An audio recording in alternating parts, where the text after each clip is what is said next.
Hey everyone, Mary-Anne Gillespie, CEO over at Apple Coaching and Consulting here. Welcome. All right, I've got a little bit of this week's coaching tip. So for you guys who are losing out on offers, and this is going to sound like a crazy idea, so just throw me on this one. We have suggested that if you go back to old school real estate, and by the way, old school real estate, what I'm referring to is like 2019. Okay. So if you go back to 2019, you may remember there was such a thing called presenting your offers in person. So don't worry, we're not going to make you do that. And first of all, you can't do it. It's like that, during COVID, things have been totally shifted or realtered, or we've advanced a little bit. So no longer are we really presenting offers in person because nobody wants you in their table, especially 40 different agents at this point. But here's the thing. It's like we went from one extreme to another extreme. So what we started doing with our coaching clients is we started telling them that they should really present their offers in person present their offers in person. Let me correct that. We said, show up. Okay, so instead of presenting in person, what I've suggested that they do, which is working like gangbusters, is if you have clients who are willing to pay to play, as I like to call it, so they're willing to pay to play, they have the budget, you know that they do. Well, here's what traditionally happens. You go, you present an offer. If you're one of the top three, you get a call back and the agent says, hey, if you want to improve your offer, give us a better offer. Well, first of all, I've been in real estate for 23 years. I can't predict where the prices are going. If I had a crystal ball, I would definitely do that, but I can't. So anyway, the point is that the goal of showing up when an offer is being presented or when offers are being presented is this.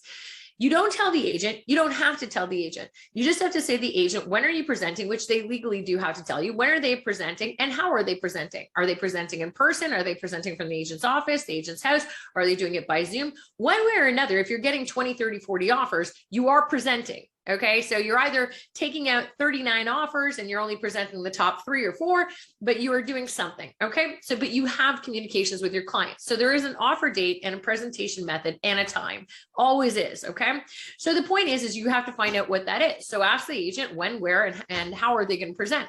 When they tell you, just say, that's great. We may have an offer improvement to do. So I'm going to wait until, I'll submit our original offer. And then what I'm going to do is if we have a better offer to present, we'll bring it directly to you and we'll send an electronic copy as well. The thing is I just want to know where you'll be just in case. Okay, cool. Great. So the agent tells you it's Friday at 6 o'clock. No problem. If your client, again, can pay to play, meaning they're not low ballers or they're not unqualified going to see a $700,000 house and they have a $400,000 budget. Then what you do is you show up with your client. Okay, you do submit the offer, you do all that kind of stuff. You show up with your client with your deposit check in front of the house or the office or the location that they're presenting. You grab a couple Starbucks, whatever, and you get yourself comfy. And you let the agent know at that point, you say, by the way, my client and I really want this house. We're in the car right now. We've got Starbucks. We're going to wait. And what we'd like you to do is this. We'd like you to counter our offer.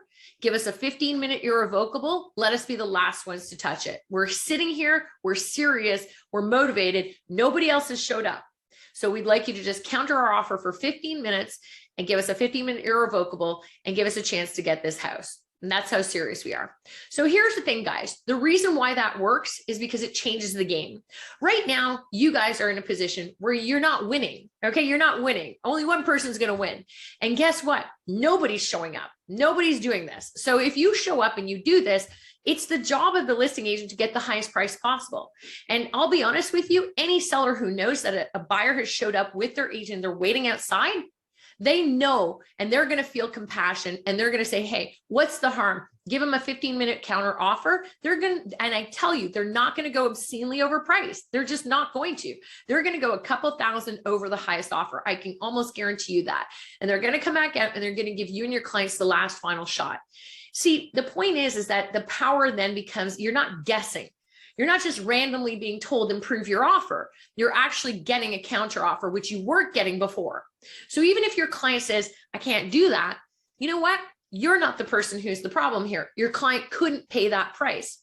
But you got your client the absolute best opportunity to get that house. That's your job.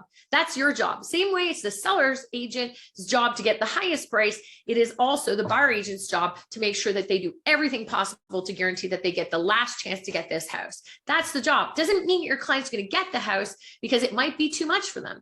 We had a client the other day say that the agent came out, was so impressed with our clients that the agent was doing this, but they were honest. After 5 minutes, the agent came out and said, I should let you know the offers, you're about $400,000 apart. So she said, if you want to stay, we're going to counter you probably at $500,000 by the time it's all said and done.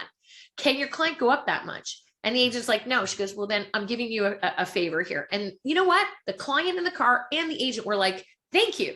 That was amazing. The client was happy. The client knew. The client was like, I guess that's too much. The lessons were far greater. But you know what? The agent did everything they could and they had a chance. Okay, they did have a chance. Another scenario, same scenario. Agent came out, said, listen, I'm just going to let you know that we're going to counter, and our highest offer was $850. We're countering at $852 because my client doesn't want to go too high, so we lose appraisals. So we're giving you 15 minutes, just like you said, sign it or don't. What do you think happened? They signed back. The client in the car was prepared to go up to $870. So if they would have got that phone call, whoa, sorry, where'd your client go? They would have gone $870. Okay, but now they only paid $2,000 more, and they were still $18,000 under what they actually were going to pay, highest price. So who do you think's the hero? That buyer agent. So the reality is this, guys. My coaching tip of the week for you is this: if you're continually losing offers, be a little more strategic. And if you're not willing to get in the car with your client, don't show up without your client. Get in the car, show up, and get the last kick at the can, because that's all that matters. If you're not getting a chance to do anything, then unfortunately, you're never going to get a chance to, you can't guess the prices. I mean, literally, if you're guessing the right prices, then you know what? You need to be sitting in my chair with a big crystal ball. But the truth is I want you guys to win, but I also want us to get more strategic. So we're not paying $20,000, $30,000, $40,000 more. I want you to sit in your cars with your clients. And you know what? Guess what? It's better than losing all the time. And the lesson also equally is this: your clients won't feel like they're not getting a chance. See, when you don't get the offer, they get mad at us sometimes. After 3-4 times of losing that way, they get frustrated. They'll walk away. They'll hire another agent. They're going to blame you. Okay. And even if it's not your fault, okay, they're just going to lose faith in the market and lose faith and get very frustrated. This method will work. It absolutely will. And you're allowed to do it. You're not presenting to the person. You are simply saying, we're physically here with a deposit check. We want an opportunity. We want this house. Give us the last kick at the can. Counter offer back 15 minutes. Because see, here's the trick. If all the offers have, let's say, a midnight irrevocable, and it's 8 o'clock at night, and they come out and they say, okay, the highest offer is $850. Let's go back to these guys in the car, see if they'll do $852. Perfect. 15 minutes. They give you from 8:15 to 8:30. They bring it out to you, you sign it, the deal's done by 8:30. If you change your mind and say you don't want to do it, and you're like, your client's like, yeah, I don't want to, then the offer dies. They still have the ability to move on to the next offer. So there's nothing lost. So it actually is a great foolproof strategy to make sure that you are the last person that touches that offer. That's the goal. See, we can't control pricing, but what we can do is we can control whether or not we're winning and losing these multiple offers. And when everybody else has decided that they'll just submit electronically and may the highest price win, well, the highest price can win, but you don't have to guess at it. And I would be really impressed with any agent that is giving their buyer the chance in this market to be the last person to decide, do you want this house? Do you not want this house? You're going to get the last chance, and that's our goal. So I hope you like this week's coaching tip. And if you have any questions about it, reach out to me, send me a message. I'm happy to share.